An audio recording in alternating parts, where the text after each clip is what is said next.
শুভ সন্ধ্যা সকলকে smart Bengali ম্যাথে স্বাগতম। স্মার্ট বেঙ্গলি ম্যাথে আমরা যে মহাবিশ্ব নিয়ে আলোচনা শুরু করেছিলাম, নবম শ্রেণীর একটি অধ্যায়, প্রথম অধ্যায় রয়েছে যে গ্রহ রূপে পৃথিবী। এই অধ্যায়ে দেখো আমরা বেশ কিছু ভিডিও অলরেডি করেছি, তোমরা যদি দেখে না থাকো ভিডিওর ডেসক্রিপশনে লিঙ্ক দেওয়া রয়েছে, তোমরা সেখান থেকে দেখে নিতে পারো।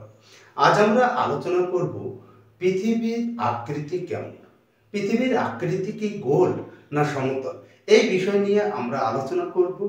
চলো আলোচনা শুরু করার আগে সবার কাছে অনুরোধ, যদি আমাদের ভিডিও ভালো লাগে অবশ্যই চ্যানেলটিকে সাবস্ক্রাইব করে রাখবে আর বেল আইকন বাটনটি টিপে দেবে।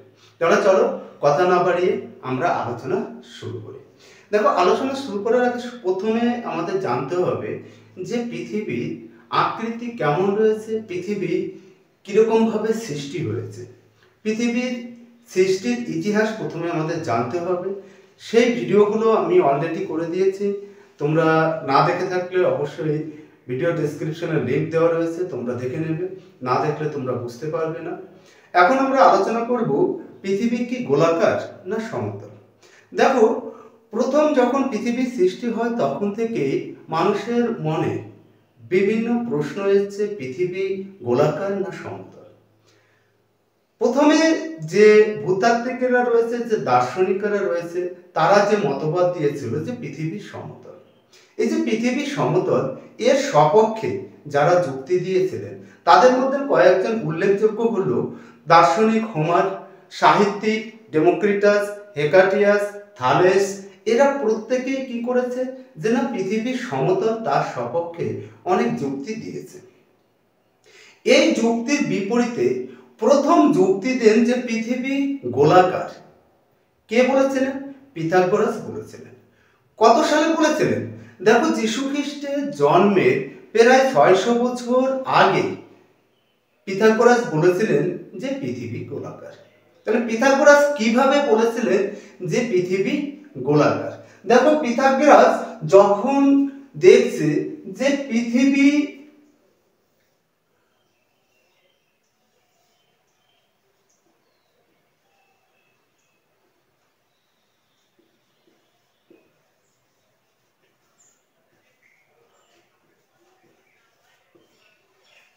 তাহলে দেখো, এখানে আমরা দেখতে পাচ্ছি সূর্য, পৃথিবী, চাঁদ। এই চাঁদের উপর যখন পৃথিবীর ছায়া পড়ছে, সেই ছায়াটাকে কেমন দেখা যাচ্ছে না, গোলাকার দেখা যাচ্ছে। এর থেকে প্রমাণিত হয় যে পৃথিবী গোলাকার।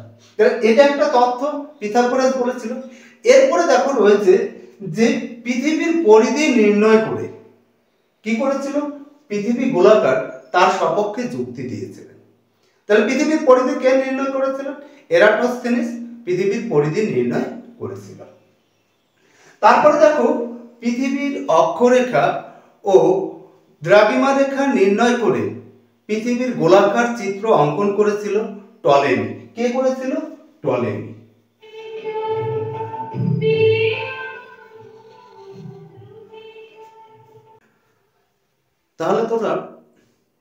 তাহলে তোমরা বুঝতে পারলে যে পৃথিবী যে সমতল, তার সপক্ষে প্রথমে অনেক দার্শনিক, সাহিত্যিক এবং জ্যোতির্বিজ্ঞানী বিভিন্ন মতভেদ দিয়েছিল।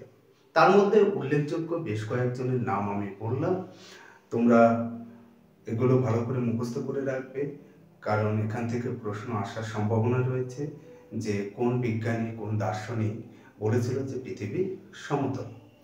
আর কে প্রথম প্রমাণ করেছিল যে পৃথিবী গোলাকার, তার সপক্ষে গোলীয় তথ্যটা দিয়েছিল যে চাঁদের উপর পৃথিবীর ছায়া দেখে তিনি প্রমাণ করেছিলেন যে পৃথিবী গোলাকার। পৃথিবীতে গোলাকার, তার সপক্ষে আমরা বেশ কিছু এখানে লিখে রেখেছি। দেখো, প্রত্যেকটা পয়েন্ট আমরা আলোচনা করব এবং প্রত্যেকটা পয়েন্ট নিয়ে বিস্তারিত আলোচনা করে তোমাদের বোঝানোর চেষ্টা করব।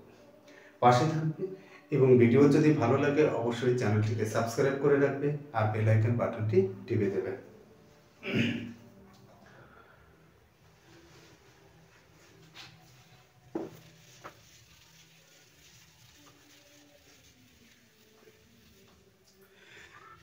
দেখো, আমাদের যে পৃথিবী গোলাকার, তার সপক্ষে বেশ কয়েকটি যুক্তি দেওয়া রয়েছে।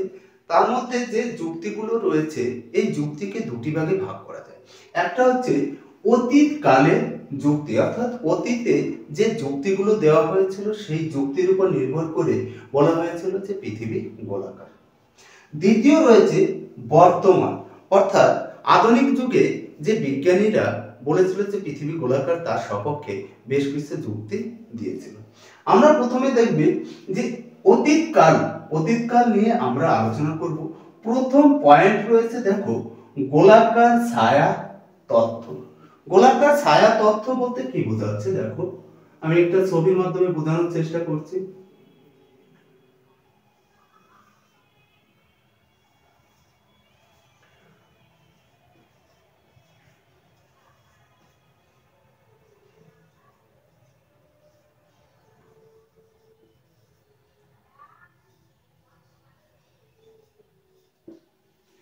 দেখো, পূর্ণ চন্দ্রগ্রহণের সময় পৃথিবী কি থাকে, মাঝে অবস্থান করছে। এই পৃথিবীর ছায়া যখন চাঁদের উপর পড়ছে সেই ছায়াটার আকৃতি কেমন হচ্ছে, গোলাকার। এর থেকে বিজ্ঞানীরা, জ্যোতিষবিজ্ঞানীরা এরা কি সিদ্ধান্ত আসে যে পৃথিবী গোলাকার আকৃতি রয়েছে। তাহলে গোলাকার ছায়া তত্ত্ব, অর্থাৎ পৃথিবীর ছায়াটা দেখে নির্ণয় করা হয়েছিল যে পৃথিবী গোলাকার। 2 নম্বর পয়েন্ট রয়েছে, দেখো খুব সুন্দর একটা পয়েন্ট রয়েছে, সূর্যোদয় ও সূর্যাস্ত। আমি পৃথিবীর একটা ছবি আঁকার চেষ্টা করি। ধরো এটা পৃথিবী, এবার সূর্যোদয় ও সূর্যাস্ত যদি সমতল হতো, পৃথিবী যদি সমতল হতো তাহলে কি হতো, যখন সূর্য উদয় হতো একসঙ্গে সমস্ত পৃথিবীর সমস্ত দেশে একসঙ্গে সকাল হতো, একসঙ্গে সন্ধ্যা হতো। যেহেতু পৃথিবী গোলাকার, যদি সূর্য এই দিকে উদিত হয় তাহলে সূর্যের আলোটা কোন দিকে পড়ছে, দেখো এই দেশগুলোতে কি রয়েছে, দিন হচ্ছে। এই দেশগুলোতে কি হচ্ছে, দিন। এই দিকে কি হচ্ছে, রাত। এদিকে কি হচ্ছে, রাত। তার মানে কি রয়েছে, সূর্য যখন উদয় হচ্ছে এবং অস্ত যাচ্ছে সমস্ত দেশে কিন্তু একই সঙ্গে হচ্ছে না। এর থেকে প্রমাণিত হয় যে পৃথিবী গোলাকার, কারণ গোলাকার বস্তু সব জায়গায় একসঙ্গে সূর্যের আলো পৌঁছে না। দ্বিতীয় তত্ত্ব রয়েছে, দেখো দ্বিতীয় যে পয়েন্টটা রয়েছে, তৃতীয় নম্বর কি রয়েছে, দ্বিতীয় পয়েন্ট আমরা আলোচনা করলাম। তৃতীয় নম্বর পয়েন্ট কি রয়েছে, সব গ্রহই গোলাকার তত্ত্ব, অর্থাৎ যে গ্রহগুলো রয়েছে সেই গ্রহগুলো পরীক্ষা নিরীক্ষা করে দূরবীনের সাহায্যে দেখে সিদ্ধান্ত আসা হয় যেহেতু সমস্ত গ্রহই গোলাকার, সেহেতু পৃথিবী যেহেতু একটা গোলাকার রয়েছে, পৃথিবী একটা গ্রহ রয়েছে, যার জন্য পৃথিবীটাও কি রয়েছে, গোলাকার। তার মানে কি বুঝলাম, যে সূর্যের চারপাশে যে গ্রহগুলো ঘুরছে এই গ্রহগুলোকে কি করছে, গ্যালিলিওর আবিষ্কৃত দূরবীনের সাহায্যে দেখা হয় যে প্রত্যেকটা গ্রহই কি রয়েছে, গোলাকার রয়েছে। তাহলে পৃথিবী যেহেতু একটা গ্রহ সেহেতু পৃথিবীও গোলাকার রয়েছে।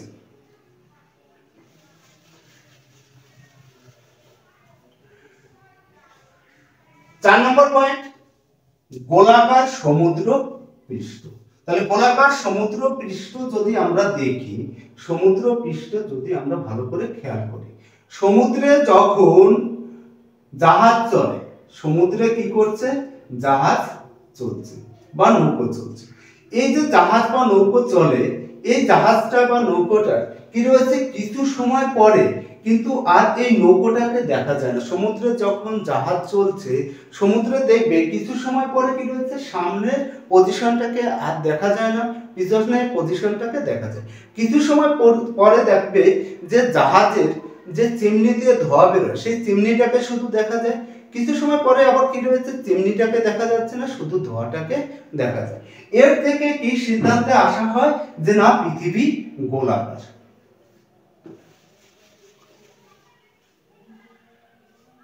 5 নম্বর পয়েন্ট কি রয়েছে, বেডফোর্ড লেভেল পরীক্ষা।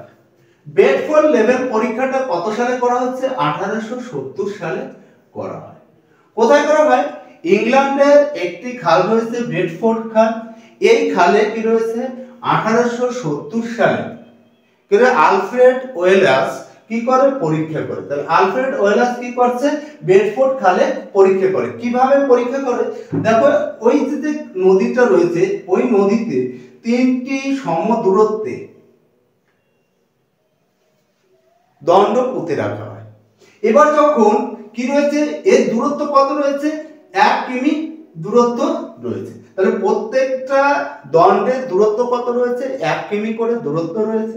যখন দূরবীনের সাহায্যে এটাকে দেখা হচ্ছে তখন এই মিজিদের যে মাঝে যে দণ্ডটা রয়েছে, মাঝের দণ্ডটা কি হচ্ছে, অনেকটা উঁচু দেখা যাচ্ছে। তার মানে দেখো আসার কথা ছিল এই লেভেলে, কিন্তু কি রয়েছে, মাঝের যে দণ্ডটা রয়েছে এই দণ্ডটা অনেকটা উঁচুতে দেখা যায়।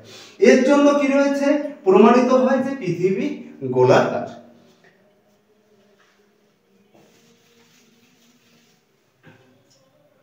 পরের পয়েন্ট দেখো, ভূ প্রদক্ষিণ করে সেই স্থানে ফিরে আসা।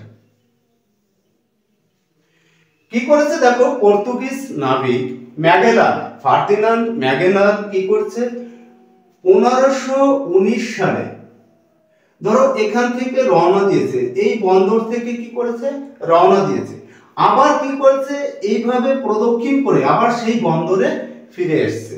এর থেকে কি প্রমাণিত হয় যে পৃথিবী গোলাকার। তাহলে দেখো ম্যাগেলান কত সালে যাচ্ছে, 1519 সালে। ম্যাগেলানের পরে কে গিয়েছিল, এলকান। এলকানও কত সালে যায়, 1522 সালে। আর ইংরেজ নাবিক ড্রেক গিয়েছিল কত সালে, 1577 সালে। তাহলে 1577 সালে দেখো 3জন নাবিক কি করেছিল, এই পরীক্ষাটা প্রমাণিত করেছিল যে পৃথিবী গোলাকার। এই ছিল আমাদের অতীতকালের তথ্য। এছাড়া আরো বেশ কিছু তথ্য রয়েছে। তোমাদের এই কয়টা পয়েন্ট যদি তোমরা ভালো করে মুখস্থ করে রাখো তাহলে অবশ্যই তোমরা পরীক্ষার অ্যান্সার দিয়ে আসতে পারবে। এছাড়া রয়েছে দেখো আধুনিক যুগে যে তথ্যগুলো রয়েছে সেই তথ্যের ভিত্তিতে আমরা বলতে পারি 1961 সালে যখন ইউরি গ্যাগারিন মহাকাশে যান, সেই মহাকাশ থেকে পৃথিবীর যে ছবি তুলেছিলেন সেই ছবি কি হয়েছিল, গোলাকার হয়েছিল। এর থেকে বোঝা যায় যে পৃথিবী গোলাকার। তাহলে দেখো ইউরি গ্যাগারিনের তোলা ছবি থেকে কি হচ্ছে, প্রমাণিত হচ্ছে পৃথিবী গোলাকার। তারপরে দেখো 1969 সালে নীল আর্মস্ট্রং এরা যখন কি হয়েছে, নীল আর্মস্ট্রং, এডউইন অস্টিন এরা চাঁদের বুকে প্রথম পা রাখে। চাঁদের থেকে তোলা পৃথিবীর ছবি, সেটার আকৃতি কেমন হয়েছিল, গোলাকার হয়েছিল। এর থেকে প্রমাণিত হয় যে পৃথিবী গোলাকার, অর্থাৎ কোনো গোলাকার বস্তু ছবি শুধু গোলাকার হতে পারে। এই ছিল আমাদের আজকের ভিডিও। যদি ভিডিওটি ভালো লাগে অবশ্যই চ্যানেলটিকে সাবস্ক্রাইব করে রাখবে আর বেল আইকন বাটনটি টিপে দেবে। চলো তাহলে দেখা হচ্ছে নেক্সট ভিডিওতে।